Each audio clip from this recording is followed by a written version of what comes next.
les gens marchent pieds nus, en équilibre précaire sur la pointe des pieds, redoublant de prudence à chaque pas. Toutes les conversations se font uniquement par langue des signes, et même le simple fait de saisir un objet requiert une extrême précaution. Car le moindre son, aussi infime soit-il, pourrait déclencher une catastrophe. Chaque fois que le père part en quête de provisions, il prend soin au préalable de recouvrir le chemin d'une fine couche de sable.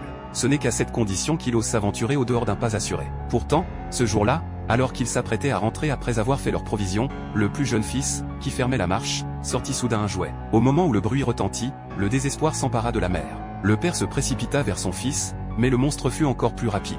En un clin d'œil, cette famille fut déchirée par un chagrin immense, écrasée sous le poids insoutenable de la perte d'un être cher. Rongé par la culpabilité, persuadé de n'avoir pas su protéger son enfant, le père renforça les défenses de la maison en installant des caméras de sécurité et un réseau complexe de lampes d'avertissement. Dès lors, les repas se prirent en silence, les gestes se firent feutrer et la vigilance ne retomba plus. Mais malgré toutes les précautions, les accidents finissent toujours par arriver. Un jour, alors que le frère et la sœur jouaient ensemble, une lampe à huile se renversa, brisant le silence d'un vacarme assourdissant. Affolé, le père se rua pour éteindre les flammes, quand soudain un rugissement effroyable retentit au dehors, figeant toute la famille de stupeur. Surmontant sa peur, le père s'approcha de la fenêtre et scruta l'obscurité. Il poussa un soupir de soulagement en réalisant qu'il ne s'agissait que de deux gaufres d'étalons à toute allure. Toute la famille se détendit enfin, relâchant un peu la tension accumulée. Mais ce qu'ils ignoraient, c'est que les monstres avaient depuis longtemps repéré ce fragile refuge. Le véritable danger ne faisait que commencer.